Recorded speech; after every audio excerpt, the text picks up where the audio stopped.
Buenos días, conectarse directamente en el chat. Por favor, registrar apellido paterno, materno y nombre.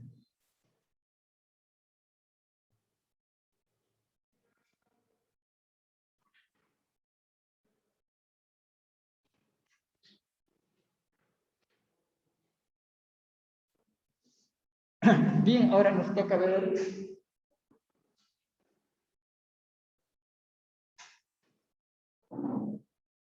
el continente africano y que siempre ha sido uno de los continentes más castigados. Y decimos que ha sido más castigado porque ha sido subexplotado desde épocas muy antiguas,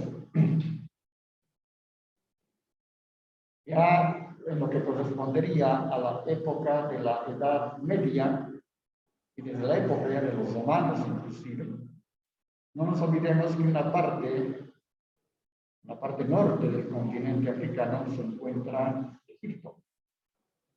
Y Egipto ha sido una de las civilizaciones más desarrolladas que ha existido en el mundo antiguo. Entonces, el interés por parte de los europeos, y especialmente en la época del apogeo de la civilización romana, porque los romanos han sido la cultura más desarrollada que ha existido en el planeta en esas épocas. Hay un dicho muy claro que dice: todos los caminos llevan a Roma. Y eso es cierto, porque los romanos han creado las principales infraestructuras, obras de la ingeniería impresionantes, y hoy inclusive podemos ver el Coliseo, podemos ver los monumentos que datan de la época de apogeo del Imperio Romano. Es tanta la influencia que ha tenido todo el planeta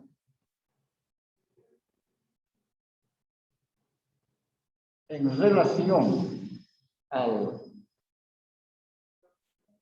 Imperio Romano que inclusive nosotros podemos ver en América cómo los españoles adquieren esas destrezas en el arte de la construcción, en el arte de la conducción del agua para lograr, es decir, alimentar a ciudades tan grandes. Y es que los españoles, cuando fueron conquistados por los romanos les enseñaron a trabajar la parte de los diques, la parte de los canales para que puedan circular, inclusive canales aéreos. Y eso tiene más de 2000 años. Y que hoy en día son atractivos turísticos en España. Y también cuando los españoles vienen a la América, cuando conquistan la América, lógicamente que traen esos conocimientos y esas destrezas arquitectónicas. Entonces, siempre los europeos han estado muy próximos, y especialmente España, que casi limita con el estrecho, en la parte sur, con el África. Entonces han tenido muchos contactos, especialmente España ha tenido muchos contactos comerciales desde épocas inmemorables. Y decimos así, el África es un continente totalmente devastado, y eso ha sido por la ambición que ha existido en todas las potencias, las civilizaciones antiguas en esa época. Todos querían llegar al África porque sabían que en el África había oro, sabían que en el África era el reservorio más grande de los diamantes, hasta el día de hoy, las minas de diamantes, las minas de carbón. Entonces, ha sido siempre un continente muy explotado y que esas características hasta el día de hoy se las puede palpar. Es el continente más pobre de todo el planeta, donde los índices de mortalidad infantil son tan altos. Y cuando nosotros vemos en algunos países unos niños con unas barrigas grandes, no es porque los niños son robustos, sino que sus niños en el estómago tienen un sinnúmero de parásitos. Todo un zoológico de parásitos. Hay países que están catalogados entre la extrema pobreza y la extrema desnutrición de los niños. Es decir, hay gente que muere de hambre. En nuestra época. Entonces, y eso fue fundamentalmente debido a esa sobreexplotación que ha existido en esos suelos. Se han ido devastando los bosques y al no haber bosques, el continente siempre ha alojado a una gran parte de su espacio físico como desiertos. Y ahí tenemos el gran desierto del Sahara. Entonces, sobre esa deforestación en las partes boscosas, porque hace más de 2000 años, 2500, 2000 años atrás, esos bosques, todos esos espacios eran bosques totalmente provistos de una amplia vegetación, con buenas precipitaciones pluviales, es decir, inclusive eran bosques hiperhúmedos. Dígame, estoy en clases. ¿Quién es?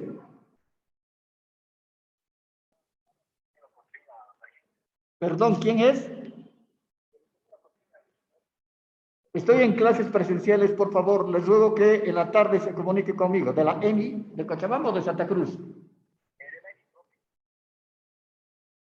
Ya, por favor. Ya, hasta luego.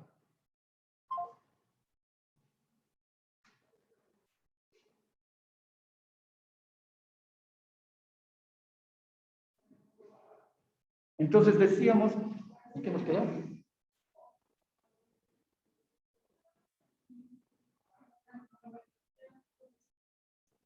Han devastado los bosques. Entonces decíamos, esos bosques antes eran pues como el Amazonas, totalmente húmedos, verdes, había vegetación, había animales, había todo. Pero como han ido cortando los bosques para aprovechar la leña, el carbón vegetal que llamamos de los árboles, porque también hay carbón mineral, hay minas de carbón mineral. Entonces, ha sido pues una sobreexplotación en todo el continente. Y eso ha creado una hambruna tan grande que hasta el día de hoy nosotros podemos todavía arrastrarlo, ¿no?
Entonces, este es el continente, La altura media del continente es aproximadamente de 600 metros por encima del mar. Es decir, más o menos estamos como en Santa Cruz. Santa Cruz está sobre los 500 metros sobre el nivel del mar. Lógicamente que hay sectores que están en la costa, ¿no? Porque hay sectores costeros. Ocupa una única placa tectónica, al contrario que Europa, que comparte la placa tectónica con Asia. Está rodeada en todos sus extremos por las aguas del mar. Al norte tenemos el Mediterráneo.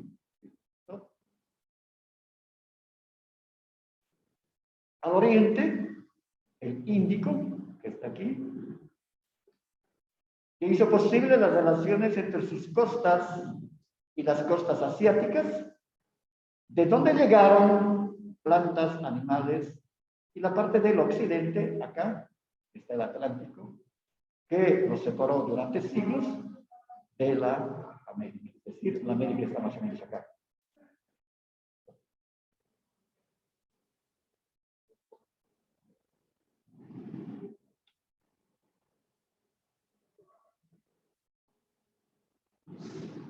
Si nosotros vemos los límites,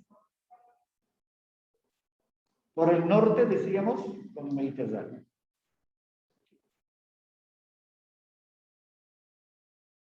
Que lo separa de Europa. Por el sur, con el Índico.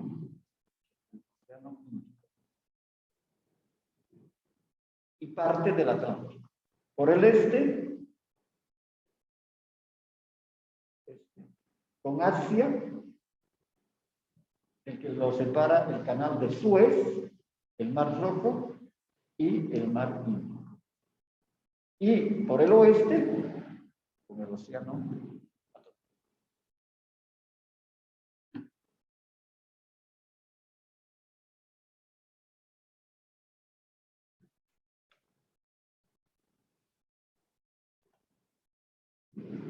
En relación al relieve, aquí podemos ver las características. Tiene, toda esta es la parte costera, hacia el Índico. Esta es la parte costera hacia el Atlántico. Y este es el límite hacia el Asia. Y aquí tenemos el famoso río Nilo. Y aquí está Egipto. Tiene muy pocos accidentes montañosos, es decir, no hay elevaciones muy altas, sino que más bien el relieve es casi parejo. Predominan las llanuras, aquí vemos toda la parte de las llanuras, y esta parte café, ¿no? Es donde vemos es la parte de las cordilleras que están en el sur del continente, ¿no? Y algunas en la parte norte. Todo lo café significa la parte de las montañas. Son las cordilleras del Atlas, los macizos de Agar, Tivestic, los montes de Mitumba y Drakensberg. Dentro de las mesetas, y están más hacia el color amarillo, tenemos la de Ubangi, Kiev, Katanga, y en las llanuras tenemos la parte de los llanos, que tenemos Senegal, por acá, Mozambique, Somalia, y la parte de las llanuras, que es la parte un poco más verde, aquí tenemos Egipto. Dentro de los desiertos, el que llama la atención, y es uno de los desiertos más grandes del planeta, es el desierto del Sahara, que está compartido por lo menos por 4 países. Tenemos luego el Kalahari, que el Kalahari se constituye en una de las reservas más importantes de la biodiversidad del planeta, especialmente porque en ellas se encuentran las especies Pasa. ¿Están marchando? Sí. Los comerciantes. No, primero vamos norte, lo que es derecho, y luego vamos izquierda. ¿Pero son comerciantes o...? No, pues yo creo que normal. Ya. Luego tenemos, decíamos, los descensos, el Kalahari. En el desierto del Kalahari hay algunos espacios físicos que están siendo, es decir, que tienen mayores bondades, si vale el término, bondades climatológicas, porque el momento que se presenta la evapotranspiración con el calor, ¿no? En los sectores que presentan lagos, ríos, se empieza a evaporar el agua con el calor. Al evaporar el agua, empiezan las nubes. Entonces, en la época de lluvias, entonces los ríos ya se vuelven mucho más caudalosos. Las ciénegas se van llenando de agua porque los ríos se van desbordando. Entonces empieza a evaporar. Evapora y se quedan las nubes. Y a veces hay corrientes de viento tan altas, tan fuertes, que esas nubes se las llevan. Y esas nubes generalmente van a depositar sus aguas al Kalahari. Y eso hace de que el Kalahari sea uno de los centros de encuentro más grandes del mundo de las especies de la fauna mayor. Es decir, ahí vemos anfílopes, ahí vemos jirafas, ahí vemos... Porque todos esos animales, con la desesperación del calor, no hay vegetación, no hay mucha alimentación, y muchos animales son herbívoros, viven de la hierba. Y como casi todo está seco, tienen que caminar a veces hasta miles de kilómetros. Y luego justamente llegan hacia el Kalahari, donde hay agua y hay vegetación y pueden... Y lógicamente que las aves carroñeras, en este caso las que piden, las que se alimentan de los cadáveres de los animales, también van en busca de su alimento. Y los animales que en este caso son que viven de la caza y de sus presas, como toda la familia de los leopardos, los tigres, los leones, etcétera, van también detrás de los animales herbívoros para poder tener sus presas y poderse... Entonces, ahí vemos, por ejemplo, la cadena alimentaria en las especies animales y que realmente todos están yendo hacia el Kalahari.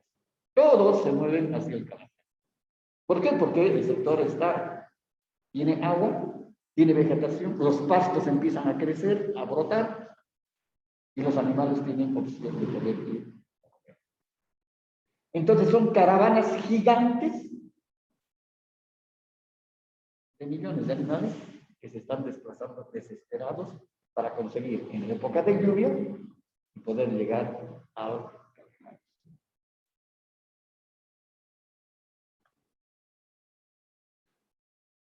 Estas son las características que tienen las mesetas. Aquí.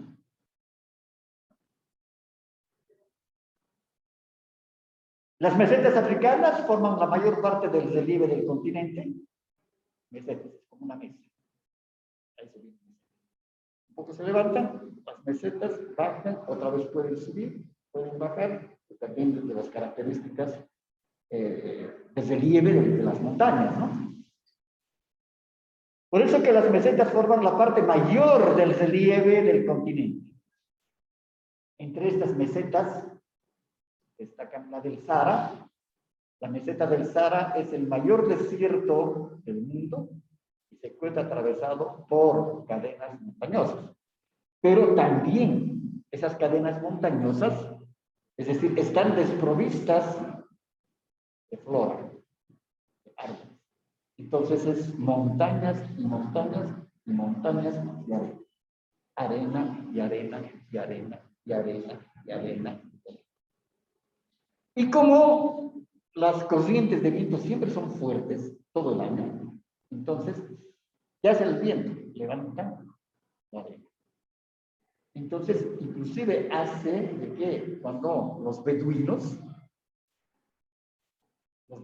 son grupos humanos que son nómadas y se trasladan de un lugar a otro lugar y a veces cruzan gran parte del desierto. ¿Y por qué lo hacen eso? Porque ellos, es decir, su cultura, su forma de vida,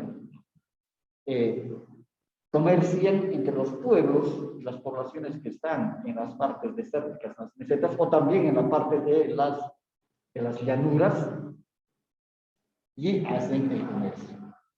¿Y qué llevan? ¿En qué se trasladan? ¿En qué se trasladan?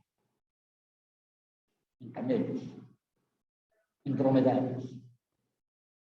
Y llevan también su mercancía, que van a cambiar, intercambiar, van a troquear, ¿no? También llevan en este tipo de animales. Entonces son unas caravanas, a veces de 300, 400 animales, que están llevando, lógicamente, la mercancía, y con los beduinos, son las personas de esos grupos étnicos que están desplazándose, llevando la mercancía, y arman sus campamentos, a veces por días, desarman sus campamentos, y hasta el día de hoy, esas labores culturales de hace más de 3000 años, todavía se presentan hoy en día. Y esa parte es la que fundamentalmente logra despertar la curiosidad de la demanda turística. Y los turistas, el turismo que se hace hoy en día en el África, es el turismo de visita a estos sectores de las mesetas y la parte del desierto.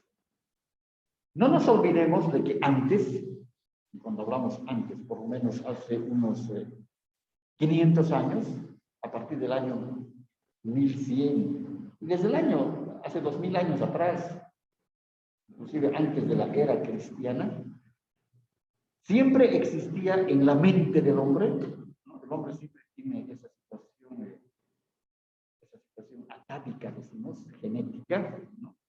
De ser sanguinario. El hombre siempre ha sido sanguinario. Desde épocas renovables,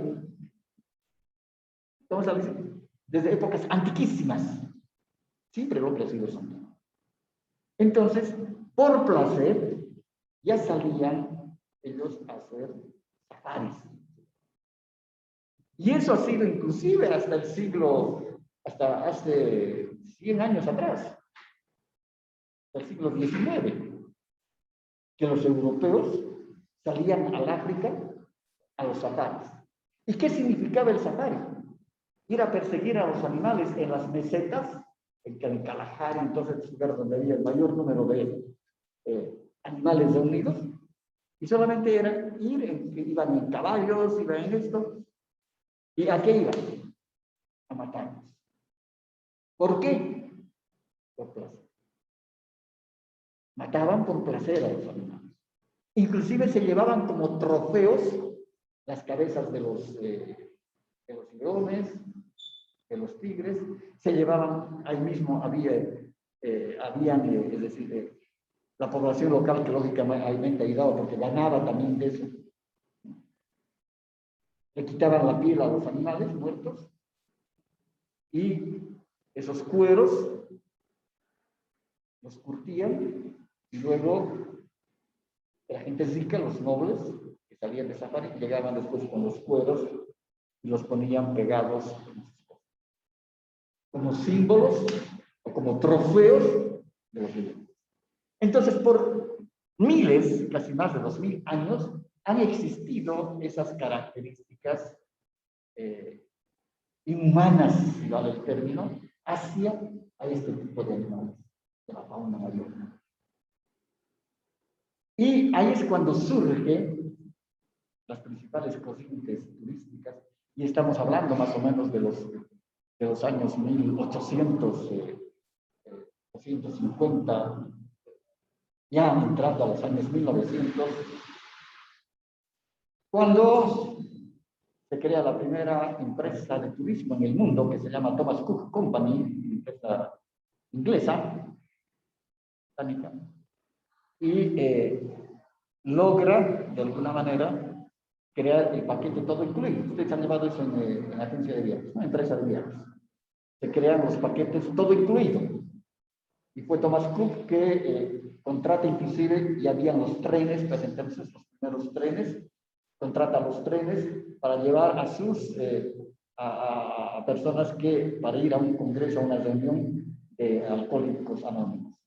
Entonces reúne un montón de gente, alquila los vagones con anticipación, reúne, es decir, charla, negocia con los restaurantes y lleva a un montón de personas al congreso de alcohol. Entonces, ahí nace la idea por parte, por eso que a Thomas Cook se lo llama el padre del turismo organizado. Y Thomas Cook es quien crea el paquete todo incluido, transporte, alojamiento, alimentación y las actividades. Y en ese primer viaje, Thomas Cook es cuando inclusive contrata hoteles, y como no había mucha capacidad hotelera, inclusive contrata casas de familia para que pueda hospedar a sus. A partir de ese entonces ya se crean los viajes organizados. Y en los años 1800, 1840, 1850 adelante, ya hay personas que se dedican a llevar a los nobles o a los ricos de Europa a hacer los safaris en el África, a matar a los animales.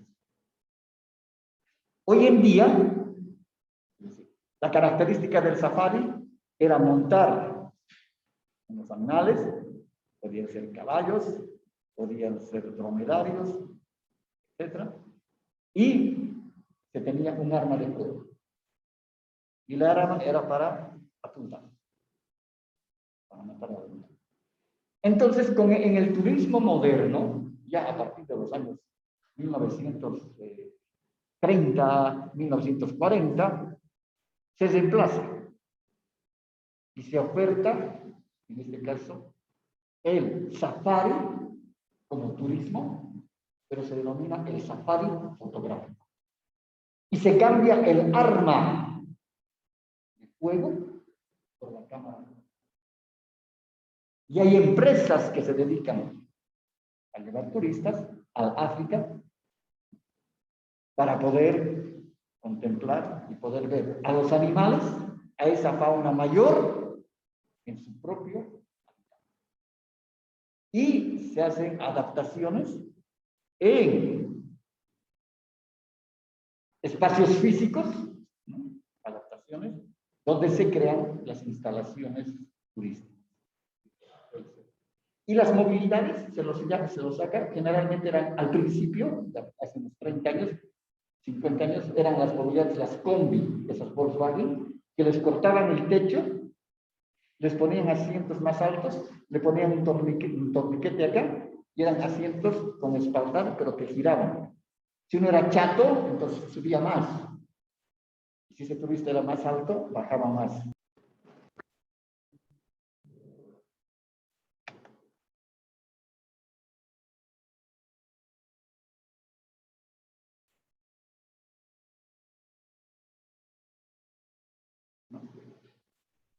Ahora estoy que...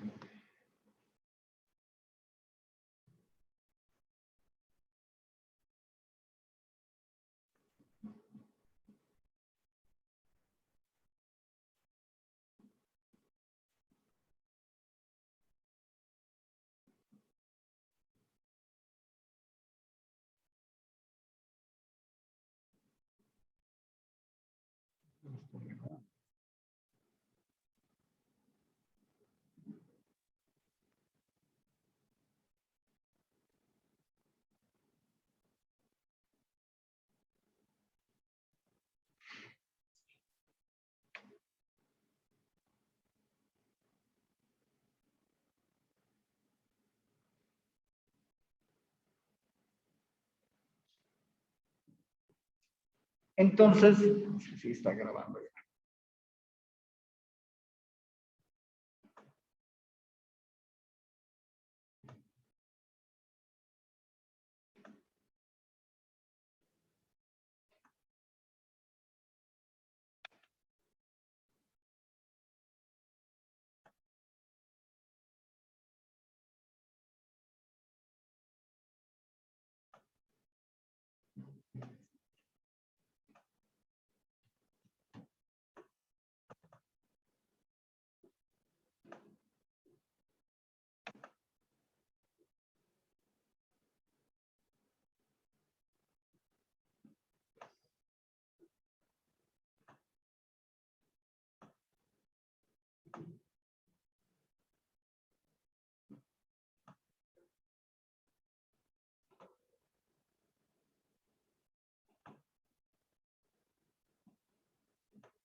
Entonces decíamos que estas mesetas, las del Sahara, la meseta del Sahara, es el mayor desierto del mundo y se encuentra atravesado por 4 cadenas montañosas. En el Congo, es decir, la meseta del Congo, está rodeada por altas montañas y las recorre la cuenca del río Zaire. Su suelo es muy fértil y se caracteriza por las formaciones selváticas y boscosas. Es decir, en el sector del Congo es donde hay mayor vegetación, ¿no? Mayor masas boscosas. Hay las mesetas de los grandes lagos en la zona de la gran fractura de las capas tectónicas, donde la misma se divide en 2 ramas. Surge entre las mismas la meseta de los grandes lagos. Esta presenta un clima fresco y es divisorio de las aguas, en este caso, de las aguas lacustres. Luego tenemos la meseta de Etiopía y Somalia. Esta meseta es un macizo elevado rodeado por áreas deprimidas, es decir, se ha deforestado demasiado, exageradamente, y desciende de forma de terrazas hacia la parte del Océano Índico. Y luego tenemos la gran meseta del Kalahari, es una depresión desértica, arenosa, rodeada por altas montañas. Las precipitaciones son escasas, se encuentra al sur del continente africano.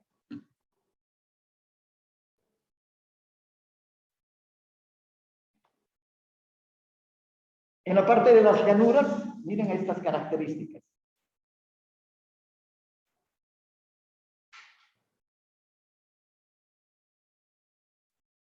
Todo seco. Es árido. Miren.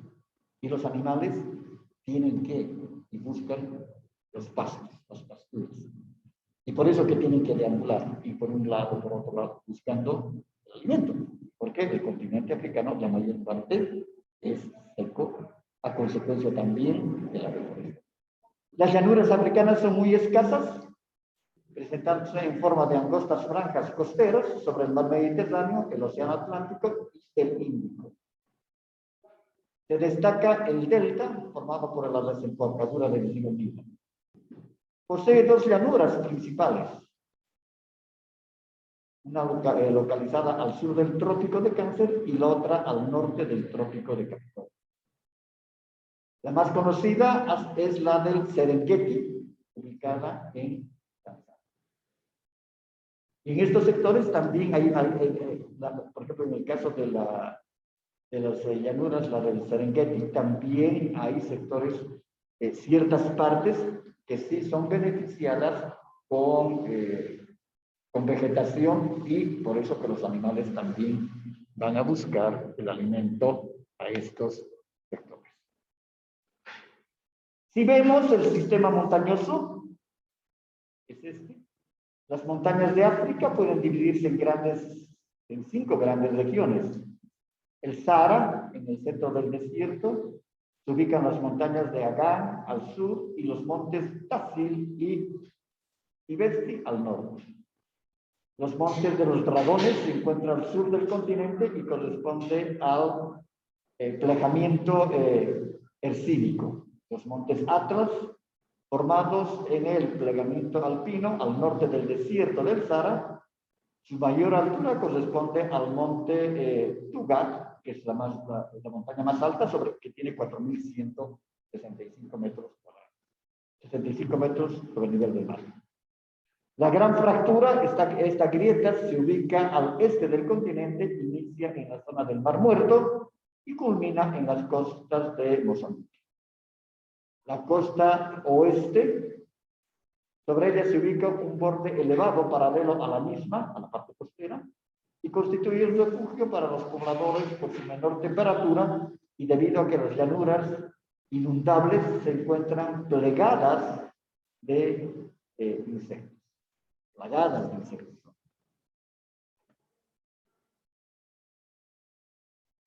Si vemos aquí las regiones costeras, concentran la mayor parte de la actividad económica de los pueblos y de las ciudades, la minería y algunas áreas de regadío pueden encontrarse más hacia el interior. La zona verde, por ejemplo, aquí vemos la verde, que es la zona de regadío, está en el sector de Egipto, lógicamente por el gran río, ¿no? La agricultura de monocultivos, vemos en la parte acá, que es esta.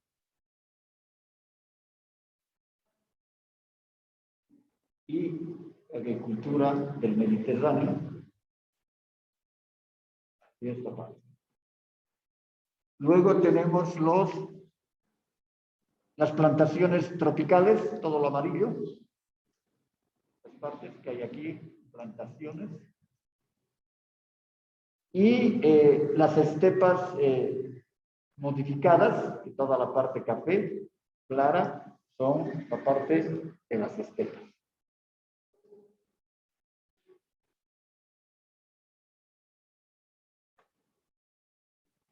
En relación al clima, al norte y al sur del continente predomina el clima mediterráneo, lógicamente porque aquí tenemos parte del mar, ¿no?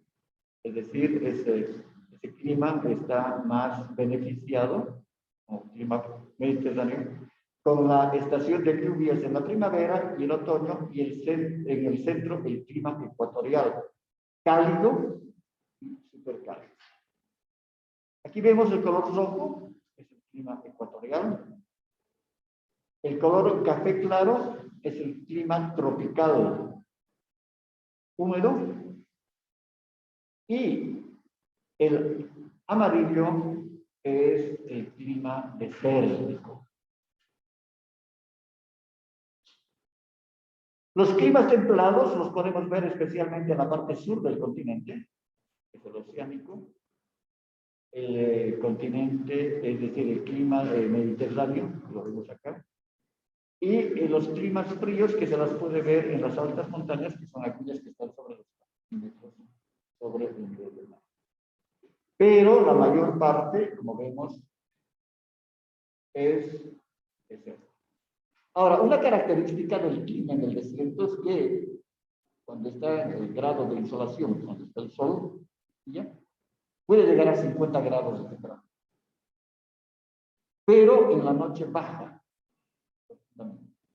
Entonces existe, es decir, a veces no puede llegar, la temperatura puede llegar hasta 18, 20 grados en la noche.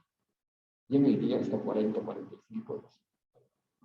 Entonces es muy térmico el clima, muy cambiante.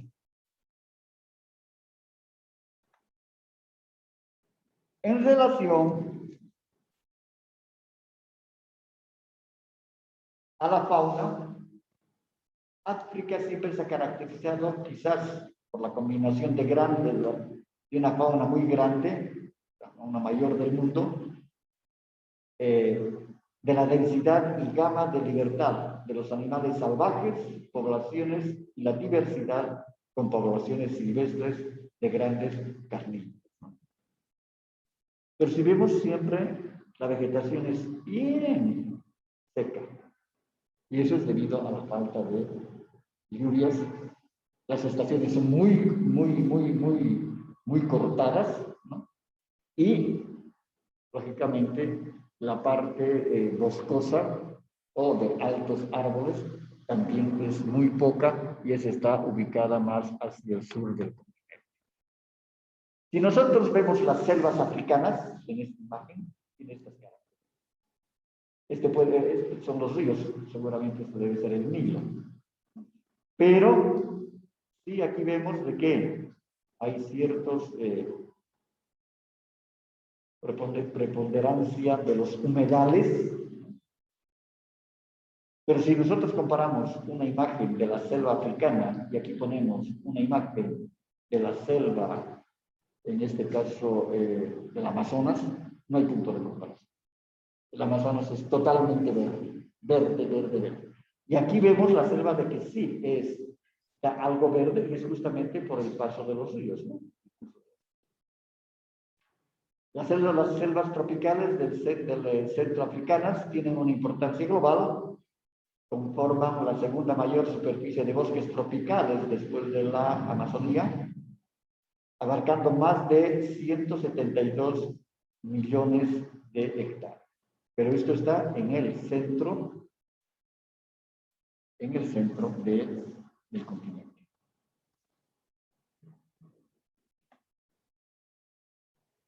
Dentro de la ecología africana, entre los años 2000 y 2005, imagínense 5 años, África perdió unos 4 millones de hectáreas de bosques al año. 4 millones de hectáreas. Cerca de una tercera parte del área deforestada en todo el mundo. La industria maderera es una de las mayores amenazas para las áreas de bosques intactos y para las personas y animales que habitan allí. Es decir, van cortando y cortando la madera para vender. ¿Y quiénes son los que compran? Los asiáticos. Los países europeos. Entonces cada vez se va deforestando y queda totalmente devastados esos bosques. La hidrografía. Los ríos de África tienen las características de ser grandes y caudalosos. Sobre este continente atraviesan varios ríos, pero el principal es el Nilo. Es el río más largo del mundo, al que se suma el Níger y el río Congo. Tienen estas características. Siempre son ríos serpentados, como en el caso de los ríos del Amazonía.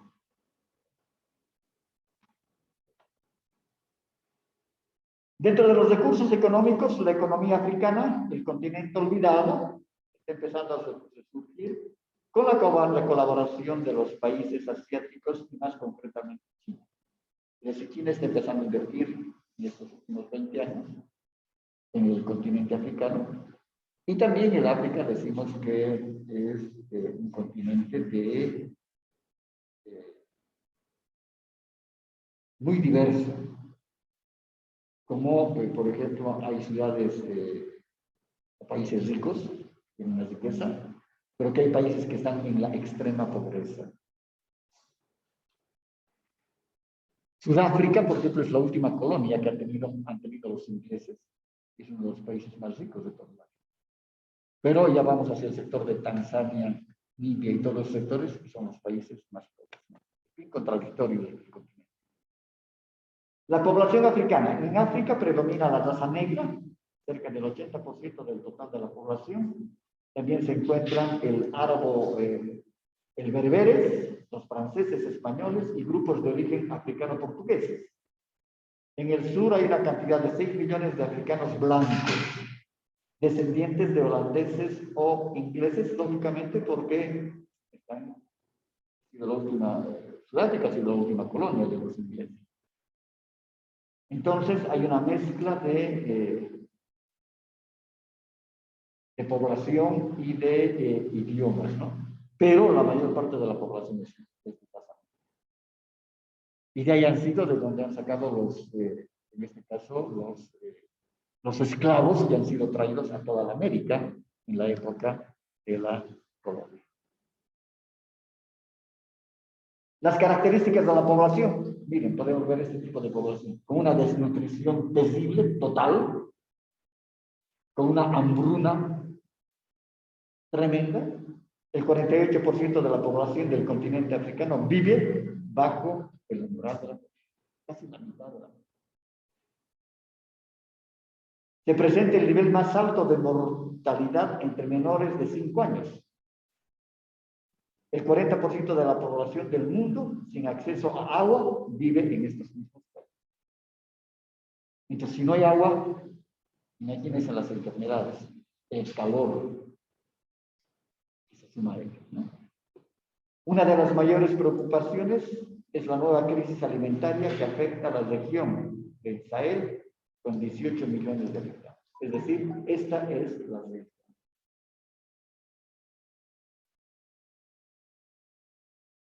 Así vive. La población es así. Nosotros nos quejamos.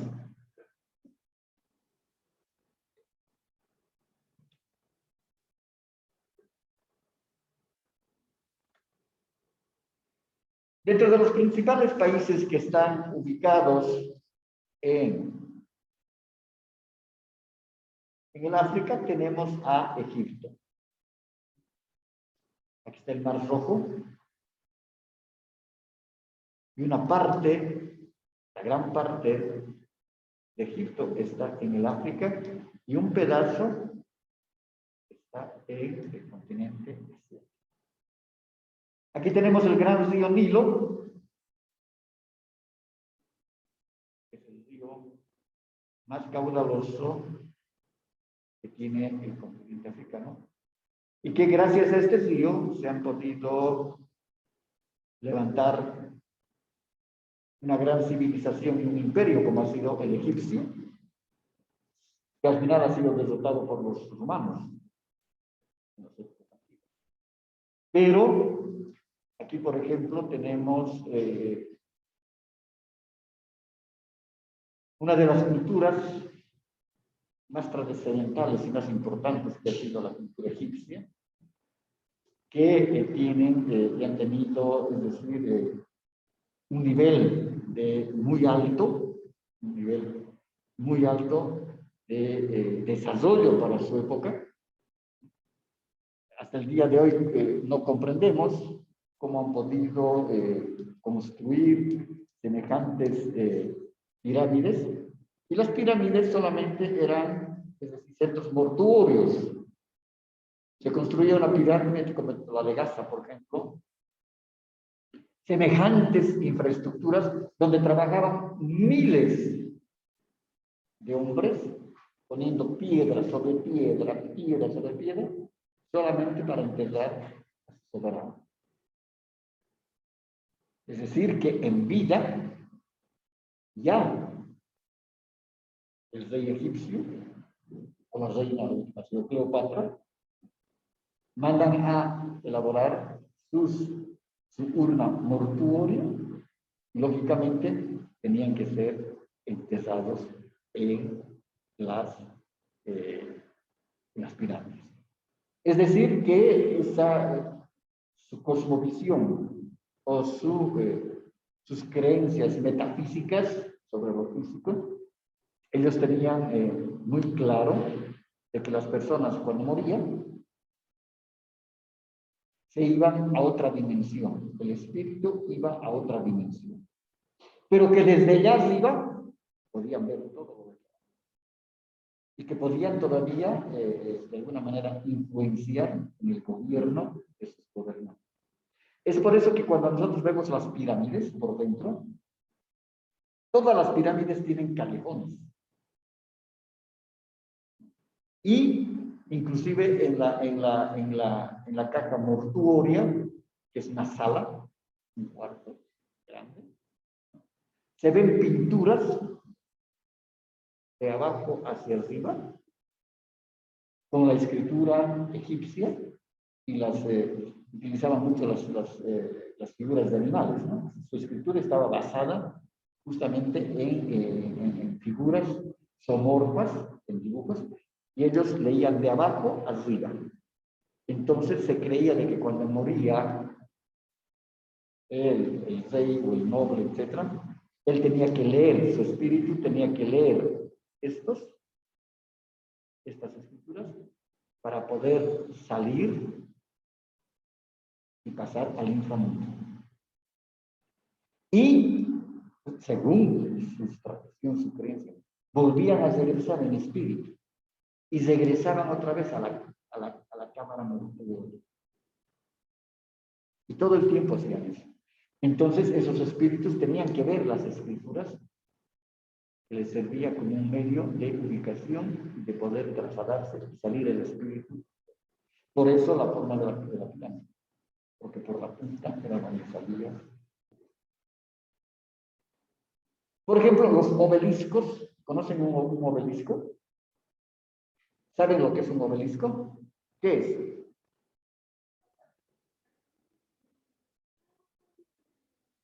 Es una cosa así. Un obelisco es una cosa así.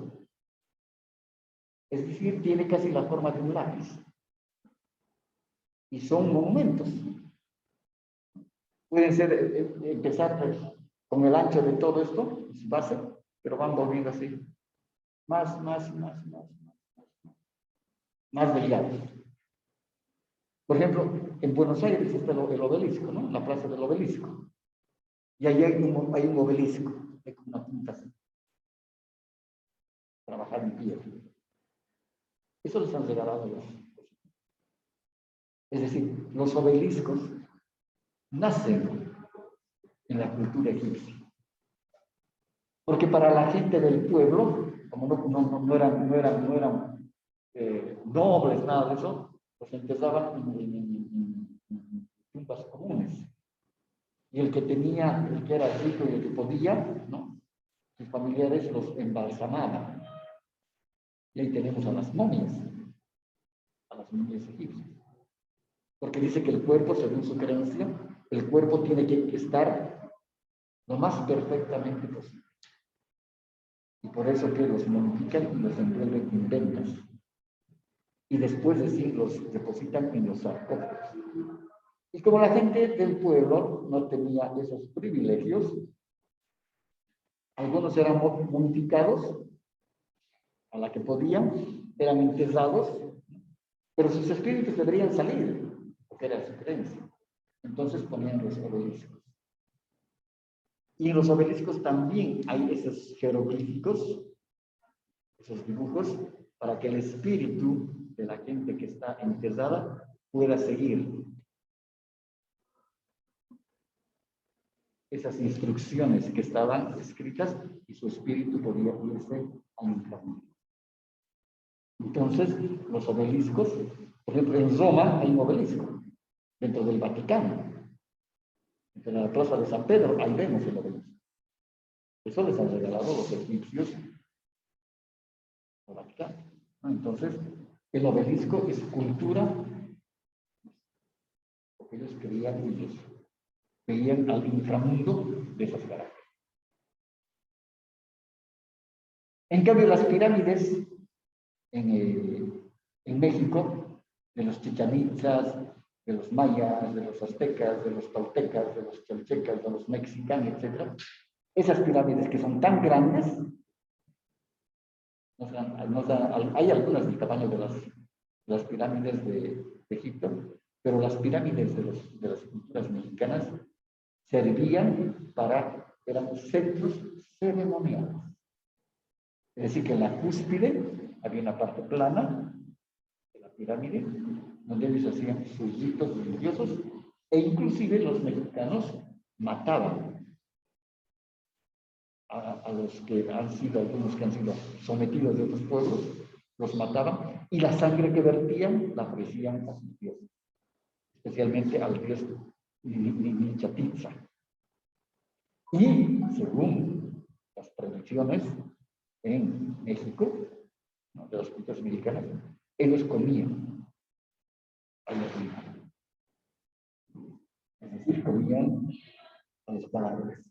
Después de sacrificarlos, iban retirando la piel, iban retirando la carne y hacían un ahogado que hasta el día de hoy Ahora ya se hace en carne de cerdo, ¿no? El pozole se llama. Pero las raíces las tuvieron con carne. Es que son diferentes culturas, totalmente diferentes las culturas. Pero esos son sus saberes culturales y sus saberes ancestrales.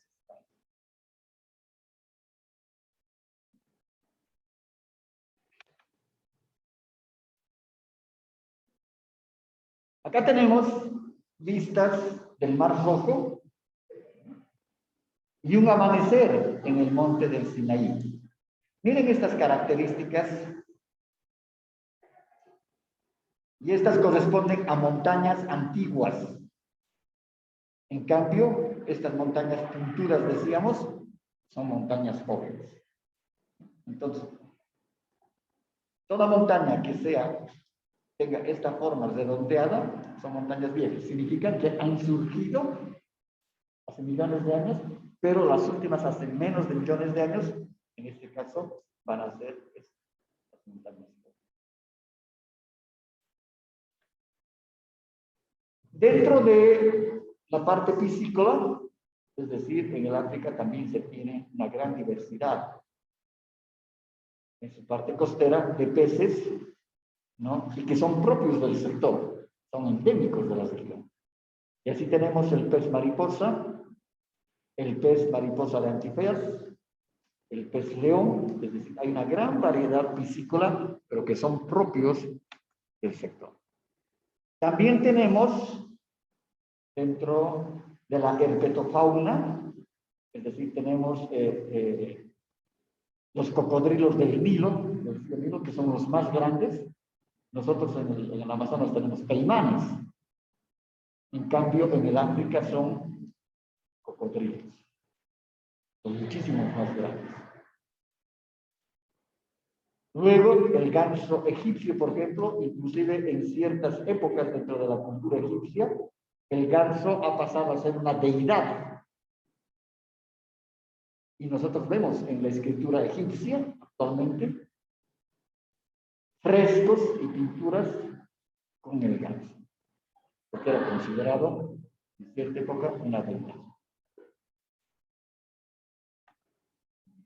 Acá tenemos algunas características arquitectónicas, especialmente en el Cairo. Tenemos la mezquita del Sultán Hassan en el Cairo y podemos ver estas características arquitectónicas que en el fondo tienen nomás también una mezcla de la arquitectura romana. Es decir, la influencia de la arquitectura romana ha estado en todo el mundo. Un poco menos en el continente asiático, pero sí en el continente africano. Por ejemplo, el Museo de Egipcio, el Museo en el Cairo, la capital de Egipto, miren estas características arquitectónicas. Esta es una arquitectura eminentemente romana. Es decir, aquí vemos totalmente austera en sus detalles, el arco de medio punto. Aquí tenemos otro arco de medio punto. Aquí tenemos la parte de los frisos. Y si esto nosotros ponemos en cualquier ciudad europea, decimos, este estilo arquitectónico es eminentemente romano. Entonces, la influencia de la arquitectura ha sido de Roma, de la cultura romana ha sido muy fuerte en todo el mundo. Aquí sí, como arquitectura propia, podemos ver estas características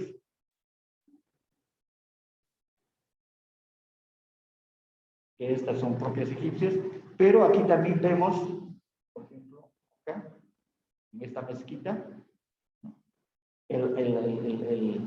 la cúpula de media naranja y la parte de la balaustrada en estos soportes. Entonces, es una parte híbrida, ¿no?, de la arquitectura. En el desierto del Sinaí vemos a los beduinos, los que decíamos, que son grupos de personas, como acá, por ejemplo, que son nómadas y que se dedican al intercambio de productos especies, etcétera, y van deambulando por todo ello. Y van montados en camellos, en dromedarios, y también su mercancía es jalada o cargada por estos auquémidos. No nos olvidemos que las llamas de la familia de estos, las llamas nuestras, son primas hermanas de los dromedarios, son auquémidos. Y aquí vemos, por ejemplo, esa vestimenta típica. ¿Por qué? Porque sí, en el desierto hace un calor terrible en la noche. Entonces, ya habíamos visto por qué la utilización del turbante, ¿no? En la clase cuando veíamos el continente asiático. ¿Por qué utilizan el turbante? ¿Para qué les sirve el turbante?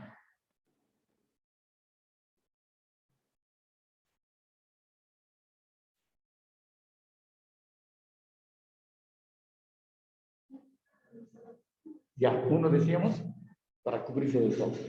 Luego, ¿para qué más? El turbante es una tela larga, medio cuadrada. Es decir, si se ponían de 4 pies, las manos aquí y los pies, una punta agarra con una mano, la otra punta con otra mano, con el pie el otro y la otra, y se cubre. Y eso es justamente que los protege de esas ventoleras, de esa ventisca con arena que trae el desierto. Entonces, se protege. Y para la noche, utilizan como pasado. Entonces, el turbante tiene múltiples.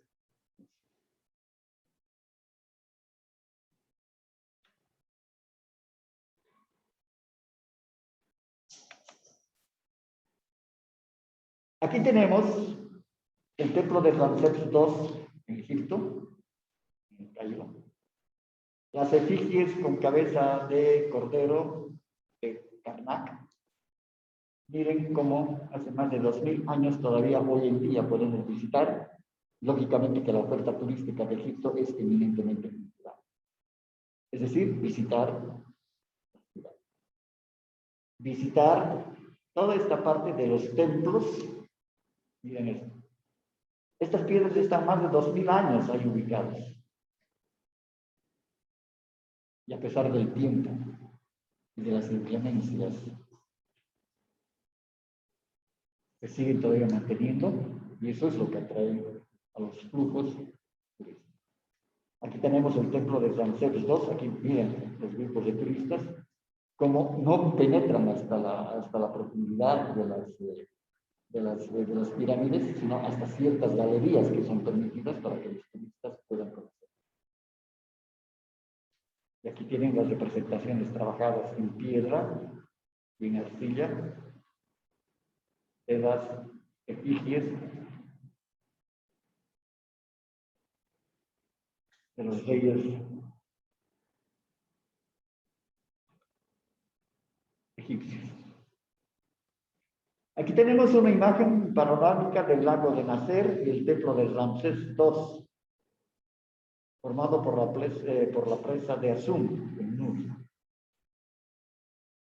Aquí miren las mismas efigies, como en esas montañas tan calientes, en ese sector tan cálido, cómo esta cultura ha podido desarrollar nos ha legado semejante arte, semejantes muestras. ¿Cuántas habrán muerto trabajando?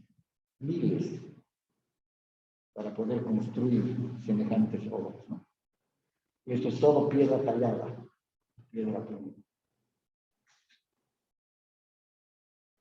¿Hasta qué hora es nuestra clase? Hasta las 12, ¿no? Vamos a ver.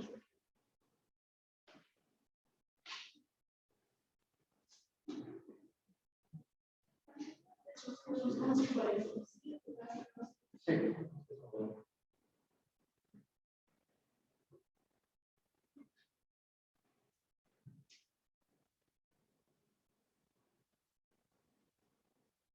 Vamos a 50, 12 minutos.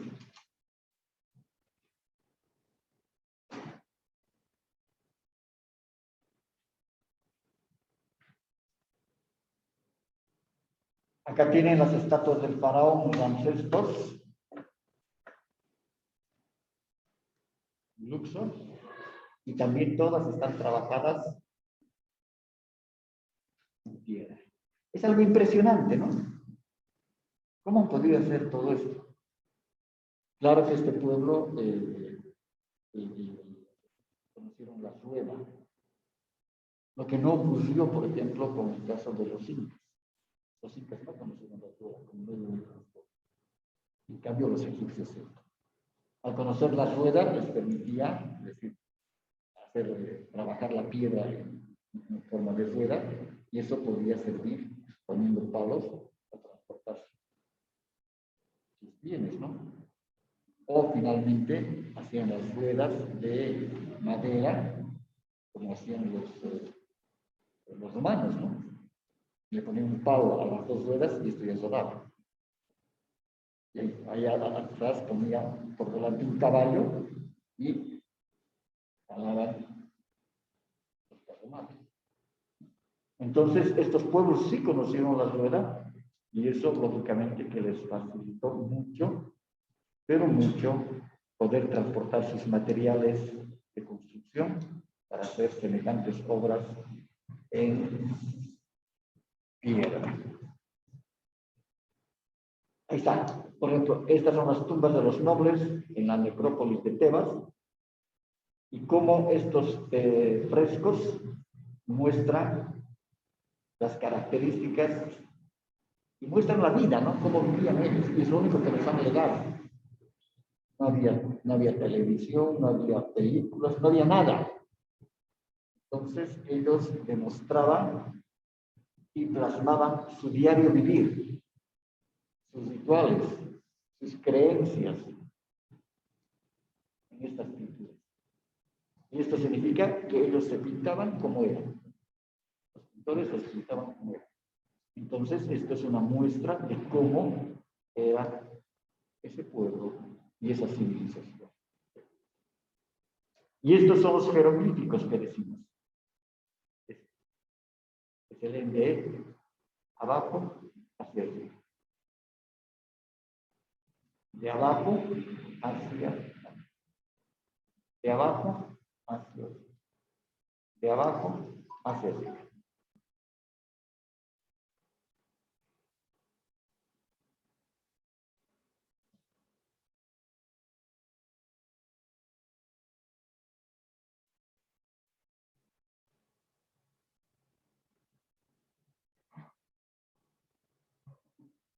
Preguntas.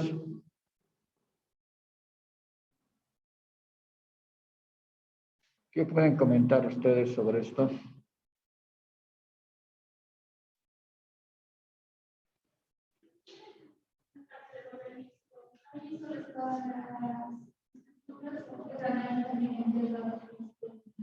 No, sino que estos, es decir,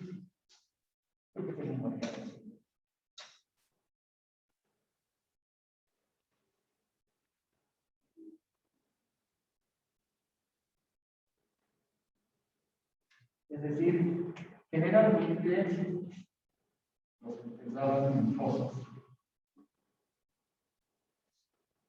A la gente del pueblo, no eran nobles, no eran hijos de faraones, no eran descendientes de faraones, porque toda la familia noble de los faraones siempre han sido enterrados en Irán.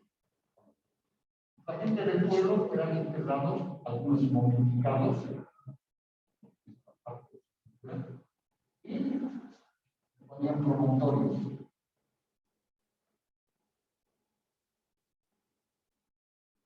De piedra o de piedra. Pero aquí estaban las cargas. Entonces lo que hacían era que los cementerios le ponían una columna.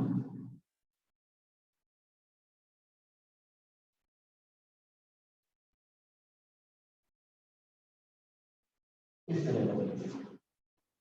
Estaba trabajando en piedra. Entonces labraban la piedra y aquí ponían la escritura.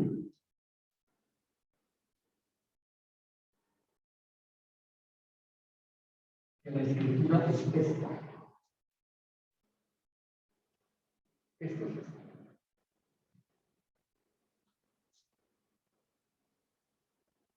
Se asumía que cuando sus muertos, el espíritu de los muertos sabía, tenía ese esto, y se iban al inframundo. Y después regresaban. Entonces, pero luego ya han utilizado posteriormente como un símbolo. Un símbolo. Y por eso que regalaban estos a otros pueblos que no creían en eso, pero que era un símbolo. En Estados Unidos, por ejemplo, en Washington, hay también un obelisco gigante, ¿vale? Grande.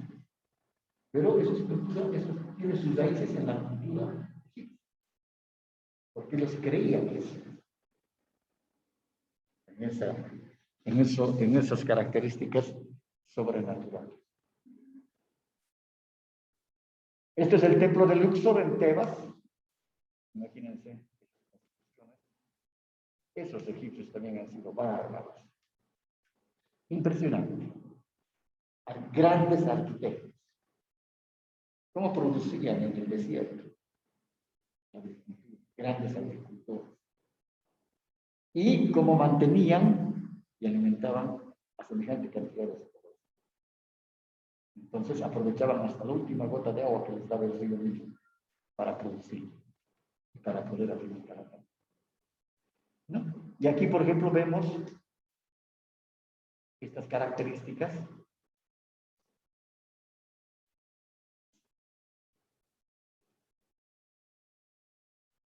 de su diario vivir. Y hoy en día, yo me traje de esto de Egipto, tipo papiros, son las artesanías. Y hoy en día a los turistas les venden así cuadritos con estas características ya como artesanía, difundiendo su cultura.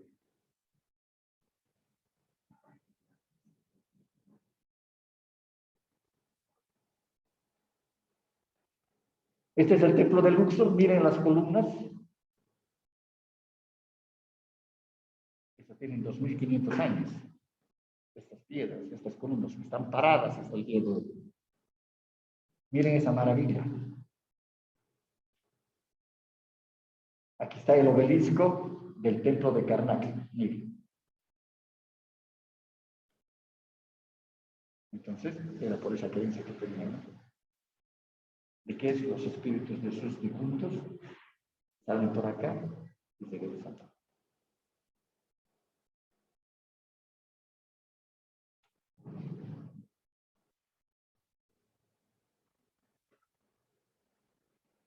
Acá tenemos las tumbas en el Valle de las Reinas, que son los sarcófagos.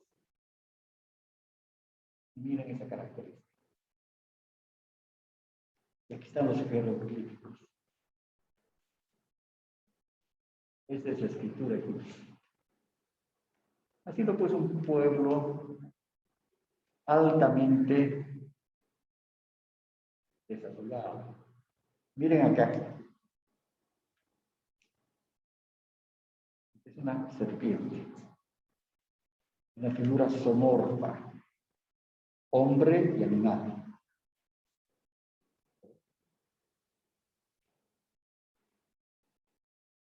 Aquí tipo un águila.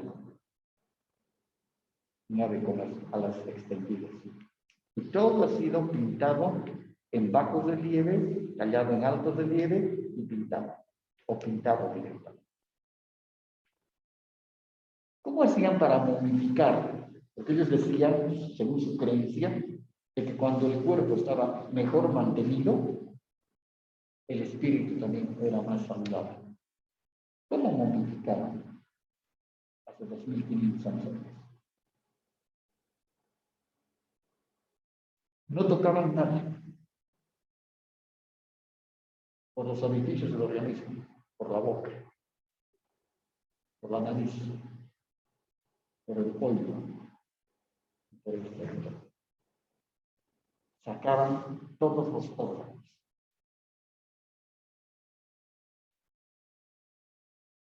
Cuando fallecía la persona, lo primero que hacían era, le sacaban un molde en yeso de la cara, especialmente si era faraón. Le sacaban un molde en yeso de la cara. Después les iban a abrir, no cortaban nada, y por los orificios iban sacando todos los órganos. Todos los órganos. Y raspaban, es decir, muy poco de la carne tocaban. Los huesos los dejaban matar. Solamente se retiraban los fluidos y la sangre y los órganos. Y lo que sí era quitaban los ojos y les ponían, si era un faraón, una piedra preciosa. Encima le ponían el ojo de vidrio, una piedra preciosa, tapaban el párpado y le ponían como una moneda de oro. Ese molde de yeso que habían sacado del rostro, en ese molde de yeso sacaban y vaciaban, echaban el oro. Tenían, en este caso, la careta, la máscara de oro macizo. Una vez que habían retirado todos los órganos,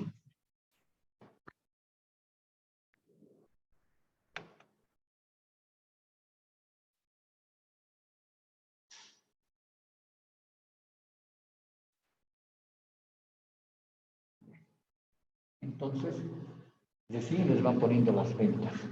Pero las ventas también iban con algunos menjunjes, hierbas aromáticas, seguramente agua de cal, iban envolviendo. Volvían otra vez, otro también, como ventas, hasta sellar la cabeza. Una vez que tenían el cadáver ya momificado,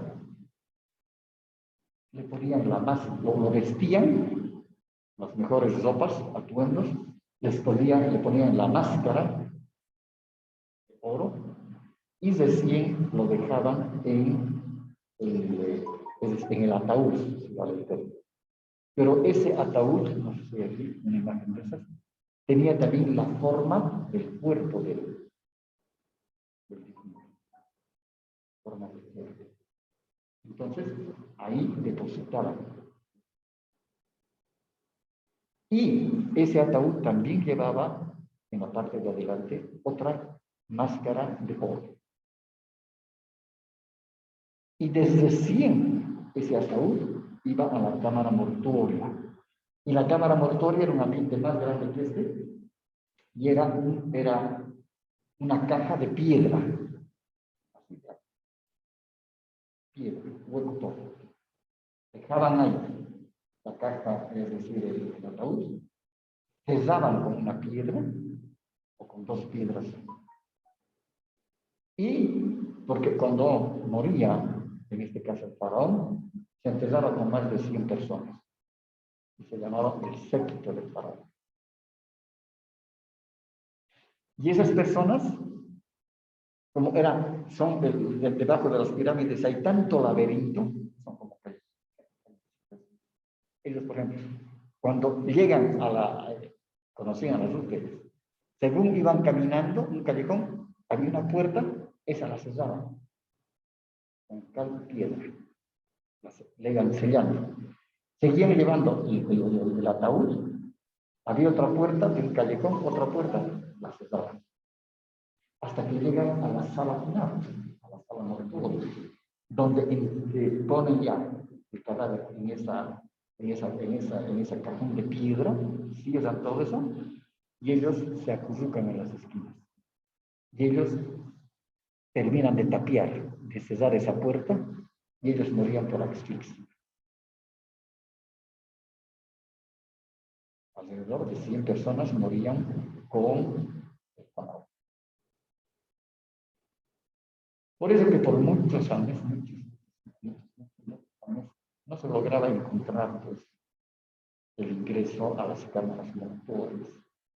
No había, porque siempre existían los que eran del mismo lugar seguramente o de otros pueblos con el transcurso de los años, de los cientos de años, y querían llegar a la caja mortuoria para robar, para sacar todo el oro. Porque en este caso el faraón, se enterraba con más sus pertenencias, sus principales pertenencias, y que eran sus anillos, sus polvos, sus cosas, sus hábitos, sus ropa, todo de oro, todo lo mayor, lo mejor que tenía. Con eso más lo empezaba. Entonces, los saqueadores de tumbas buscaban el oro y la riqueza. ¿Cuántas veces no han perforado las de los 2000 años? No han perforado las pirámides para encontrar la cámara principal. No lo han hecho.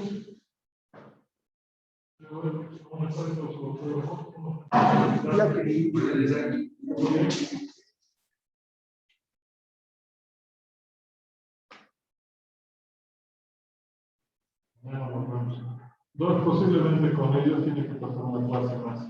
No, pero yo tengo 6 horas con ellos. Sí, pero tenemos que tener 4 clases igual yo. No vamos a ver. Entonces sería el próximo lunes. Sí. Serían 3, 6, 9 horas. Sí, y después es un poco más. ¿Dónde te lo tengo que escribir? El tema de 11, actividades de lentes y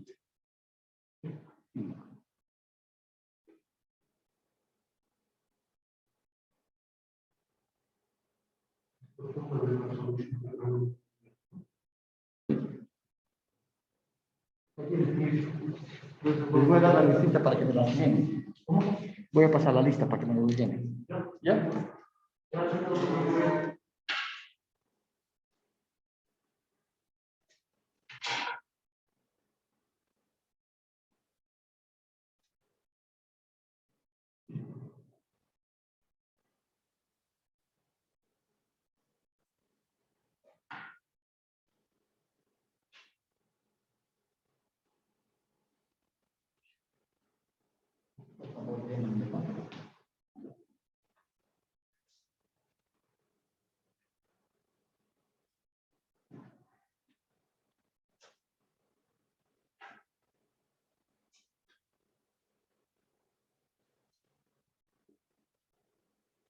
Son civilizaciones tan grandes, con tantas creencias, tantas tradiciones, ¿no? Es algo impresionante.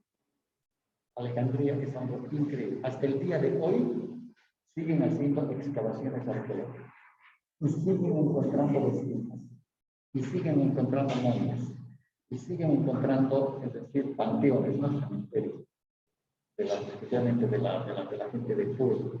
Pero también aquí nos entregaban sus pertenencias.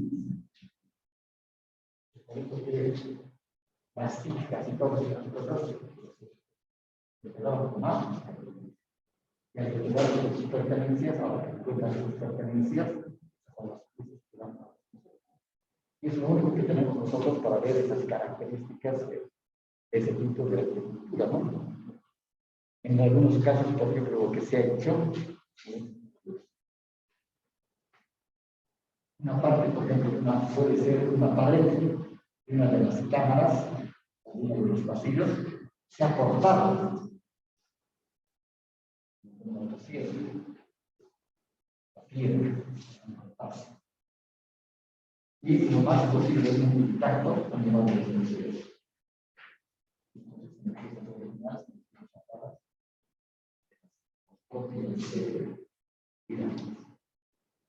Eso se nutre de los museos de deporte, como es los museos son estas piezas. Porque no todos los turistas van a poder bajar. A veces, ¿cuántos serán? Porque las pirámides tienen pues, muy grandes, las pirámides. Tienen las pirámides gigantes, monstruos.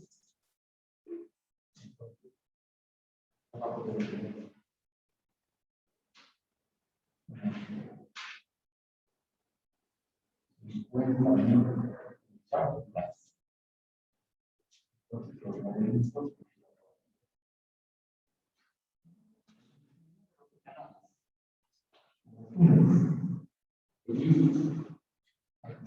están las casas. Y a veces una sola pirámide para un solo edificio. Tanta construcción de tanta cosa para que haya una sola pirámide.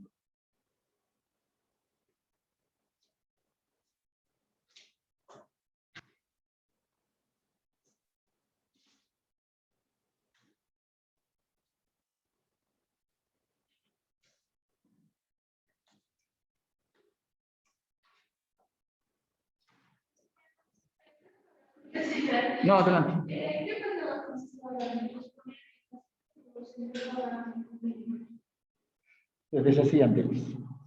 Sí, porque estaban también en estado de descomposición. Entraban, en 2 días entran en estado de descomposición.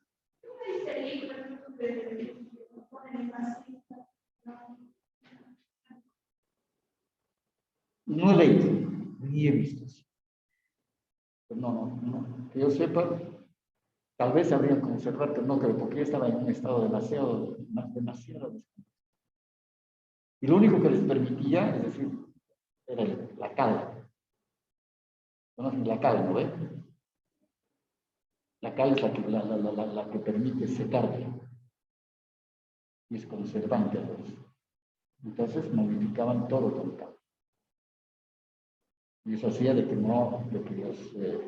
los parásitos, los gérmenes estaban murieron.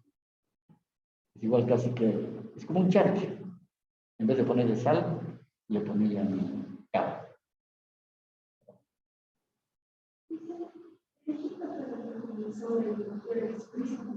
La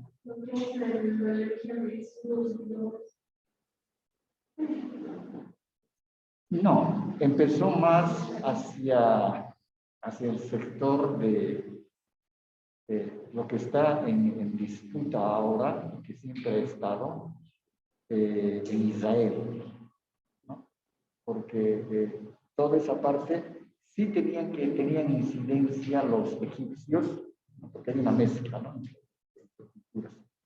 Los egipcios que adoraban a las deidades, etc. Y ahí es cuando ya aparece el Antiguo Testamento con Abraham y con todas las escrituras, y ahí surge el pueblo de Israel. Pero, en este caso, el pueblo de Israel fue sometido por los egipcios y se los llevan como esclavos a los judíos, a los israelitas, ¿no? Al pueblo de Abraham. Se los llevan, ¿no? Y inclusive cuando van después las 7 plagas, ¿se acuerdan? En el Antiguo Testamento, la plaga es contra los egipcios, porque ellos tenían esclavizados al pueblo de Dios. Y el río Nilo es el río que cuando logran salir, escapando, porque les permiten después de las plagas, ¿no? ¿Cómo iban a cruzar el río? El río parte del río, esa parte del mar de acá, se abre el mar y hay un camino por donde pasan y ellos pueden ir otra vez, regresar hacia el sector de Asia.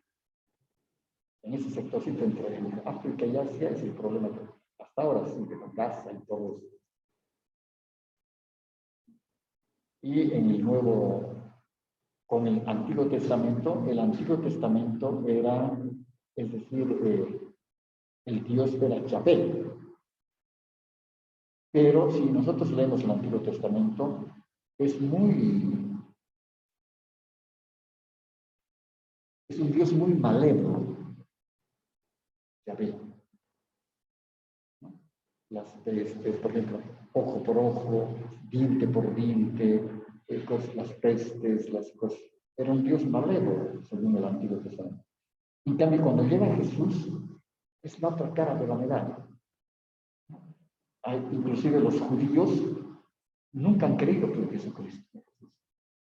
Para los judíos hasta el día de hoy no ha llegado el Mesías. Y ellos siguen esperando al Mesías. Y los judíos basan toda su religión en el Antiguo Testamento. Y no en el Nuevo Testamento. Porque el Nuevo Testamento es escrito a partir de la llegada de Jesús. Y también se distorsiona la parte de la iglesia Porque ahí nace,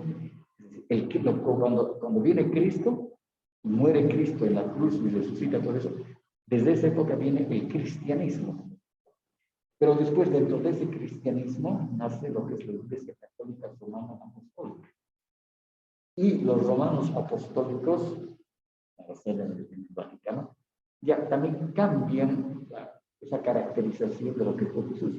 Porque Jesús fue una persona totalmente humilde, era una persona que pregonaba las buenas nuevas, iba detrás de su pueblo, sanaba a los enfermos, no llevaba lujo, no llevaba nada. Él no creía en la riqueza.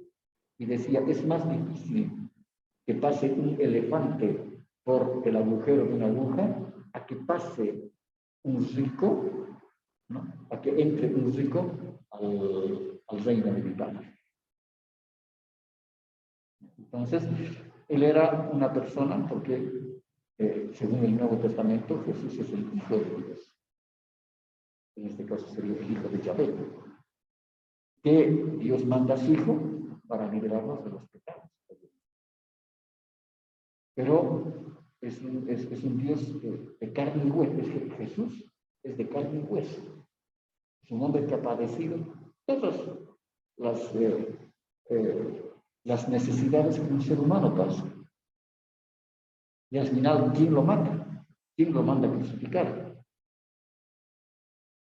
El mismo pueblo. En este caso, los judíos.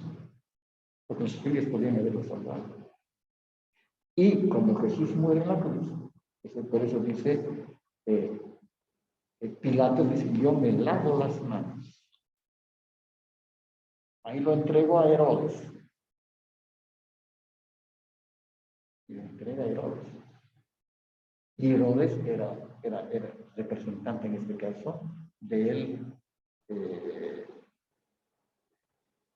Imperio Romano. Siempre egipcios romanos siempre han estado en todo.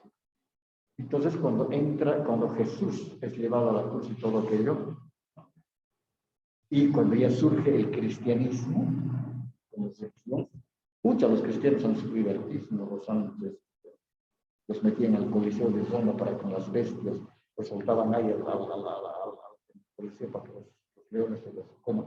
Han sido perseguidos en las catacumbas, y ellos seguían pregonando lo que Jesús hizo. Entonces de ahí nace Cristo, el cristianismo. Pero ya se distorsiona también la situación. Porque los romanos apostólicos, los reyes viejos esos, a los cardenales, yo estudié en Roma y he vivido en Roma, los conozco. Realmente da pena, da lástima ver semejante ostentación de riqueza en el Vaticano. Los cardenales andan con sus joyas de oro, como sus bastones, toditos de oro, todo de oro, todo de oro. Sus casuillas, sus ropas bordadas en oro, sus cosas, las tiaras y las cosas, sus coronas, todo oro. Uno ve, es decir, tanta riqueza. Y uno dice, pero Jesús no ha hecho esto. Jesús era la persona más sencilla del mundo. Si andabas con sandalias, con su túnica y sus sandalias. Jesús nunca pregonó la riqueza, la ostentación. Y por eso de que con el transcurso del tiempo, a partir de unos 100, 200 años después de la muerte de Jesús, es cuando maldicen al pueblo judío. Porque ya los romanos, cae el imperio romano. Cuando Nerón incendia Roma, ¿no? Y entramos a la Edad Media. Y en esa transición en que Roma ya desaparece, casi desaparece, es cuando Constantino, el emperador Constantino, se vuelve al cristianismo. Entonces adopta como religión el cristianismo y desconocen a todos sus dioses romanos. Hay un montón de dioses que quedan. Y ya se quedan con el cristianismo. Y de ahí ya va surgiendo el cristianismo, ya empoderamiento también, ya dentro de las demás iglesias. Porque no nos olvidemos que también en este caso el budismo tiene sus raíces en el Antiguo Testamento. Todas las restos de las demás iglesias tienen su raíz en el Antiguo Testamento. Todos. Pero Jesús no perdonaba tantas esas cosas, ¿no? Entonces han tomado ya por el otro lado. Por eso siempre el hombre ha sido muy sanguinario, pero no, muy sanguinario. Esas batallas, esas guerras, las guerras púnicas, por ejemplo. Escucha, había un papa, creo que no sé si fue Pío XII, no, antes de Pío XII, cuando mandan a las cruzadas, porque las cruzadas lo único que querían recuperar era el sector, el lugar donde está Belén, de donde era Jesús, recuperar aquello. La Iglesia Católica quería recuperar. Entonces las cruzadas eran ejércitos que iban. Y una de las últimas cruzadas, uno de los papas recluta a niños de 8, 10, 12 años, que tenían que, lógicamente, enfrentarse y matar a aquellos que no querían que lleguen a Tierra Santa. Entonces, por eso se llaman las guerras púnicas. No, atroz, morían, pero morían. Impresionante. Por eso el hombre siempre, creo que genéticamente es muy sanguinario. En todos los periodos de la historia vemos semejantes barbaridades. El caso de Hitler, por ejemplo, en la Segunda Guerra Mundial. Por eso que dicen que el pueblo, los judíos no van a tener, dice, tierra, no van a tener territorio. Y van a andar como, y ahí dicen los judíos errantes. Por eso que ellos no tuvieron suelo, tierra, territorio. Recién en el año 1960 que les dan esa parte, lo que decía es Israel, que es un pedacito de tierra. Después de 2000 años, les dan tierra. Tenían población, los judíos estaban diseminados por todo el mundo. Y el judío es, pues, ¿no? Parece judío, es avaros, burritos, plata, y toda la economía del mundo en estos últimos 500 años, ha estado en manos de los judíos. Y es ahí cuando Hitler arrasa con los judíos. Inclusive los meten a los campos de concentración, a los hornos, imagínense eso. Y de la grasa del cuerpo han hecho jaboncillo, jabón.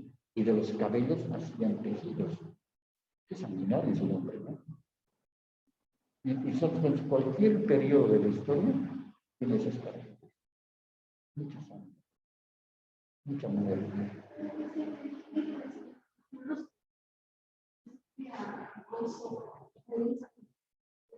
Un poquito más fuerte. Claro que los judíos han sufrido en ese caso, ¿no? Por decir, judío errante la llamaban, porque no había población, había gente, pero ellos no tenían su territorio, no tenían su país. Y donde iban siempre los judíos han sido usados también, ¿no? Pero era gente muy trabajadora, gente que generaba mucho dinero. Y las grandes fortunas del mundo, como les digo, desde hace 500 años, han sido judíos. Y entre ellos, ¿cómo se ayudan? Los judíos, por ejemplo, hoy en día tienen pagodas, no tienen templos. Hay una aquí en la Junín. Hay un templo judío en la Junín. Junín y Colombia, Ecuador y Mayor Rocha. Ese es el templo judío. Y ahí se reúnen los judíos. Y pero ellos su religión la basan en el Antiguo. En cambio, todos estos pueblos, cuando ya fueron, en este caso los egipcios, sometidos por los romanos, y los romanos después ya desaparece Roma como institución jurídica, Ya ahí entramos a la Edad Media, ya el cristianismo y el catolicismo ya se hace, es la religión universal. En este caso, en Asia, no, porque ahí todavía tienen, es decir, el judaísmo, después tienen su libro es el Corán, por ejemplo. Y el Corán es un desprendimiento del Antiguo Testamento. Y como la iglesia, por ejemplo, en este caso la iglesia, la religión de los musulmanes es extrema, ¿no? Extrema. Hay sectores que son totalmente extremistas, religiosos extremistas. Y eso no se ha visto en el catolicismo. En este momento, algún musulmán que está tan adoctrinado en sus religiones, tú tienes que morir por tu creencia religiosa, ponte, te vamos a envolver aquí una bomba y vas a ir, vas a estallar en una mezquita. Otro más, sabe que se va a inmolar, se va a matar. Por su creencia extremadamente, ¿no? Totalmente extremada. Y esos son los problemas que hoy tenemos con los parlamentares. Son más que problemas económicos, son problemas religiosos. Mucho más.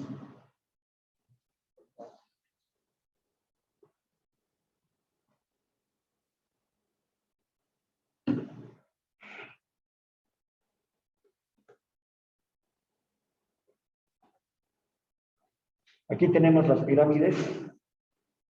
Miren esas, la de Kefren, la escalonada de Saqqara y la pirámide de Keops. Es decir, todo esto se construye solamente para un cadáver, para un muertito, porque era el soberano.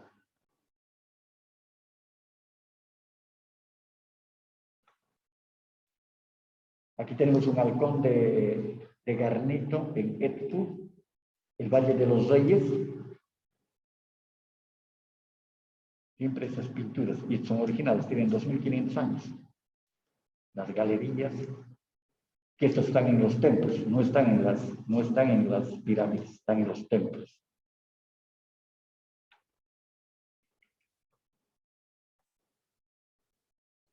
El sarcófago, aquí está, es el sarcófago de Tutankamón, miren. Todito bañado en oro, es el sarcófago. Esto se abre y ahí dicen está el cadáver con la máscara de oro. Y todo eso también es oro. Ahí está. Y este es el sarcófago al final.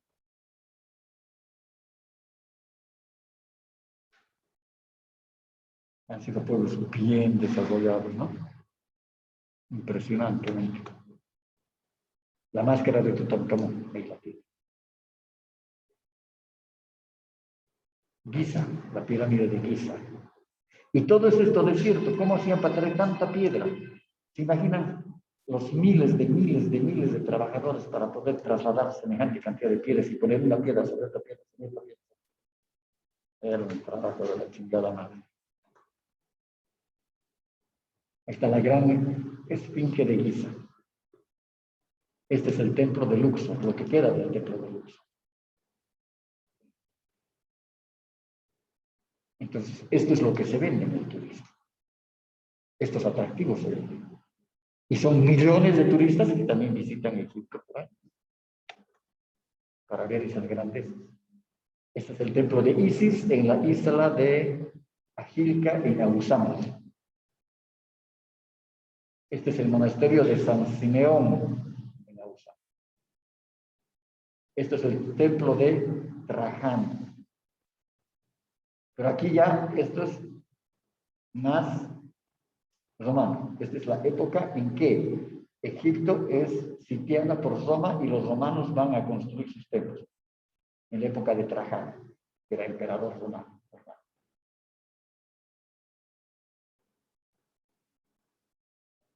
Aquí está el templo de Nefertari. Aquí tenemos la tumba de Autofuski en Alejandría. Así son las. Y aquí también iban enterrando a otros miembros de la familia noble.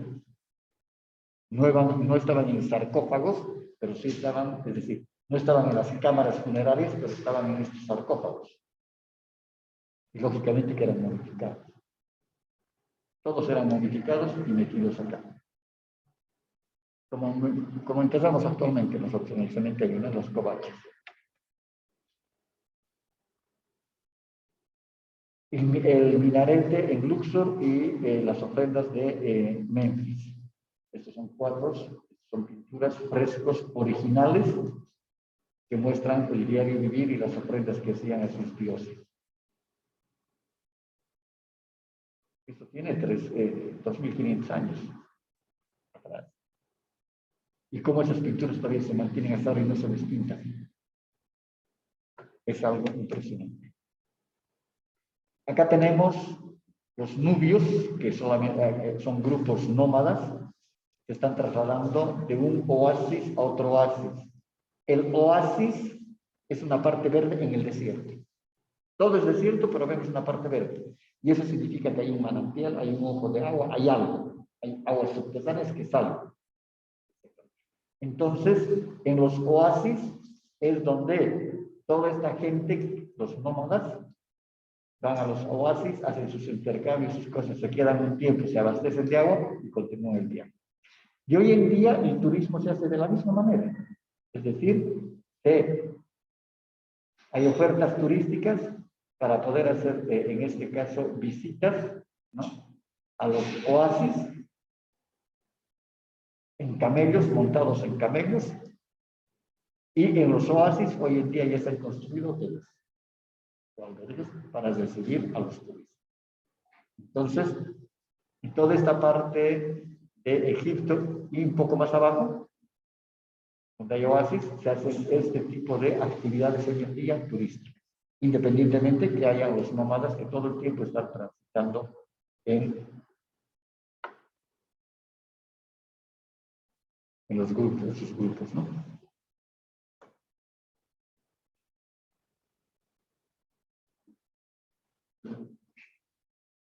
¿Qué hora tienen? Casi 40.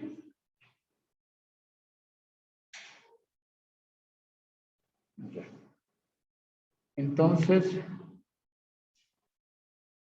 ahí quedamos, ¿no? Nos vemos entonces, como ha dicho el licenciado Cristian, favorcito.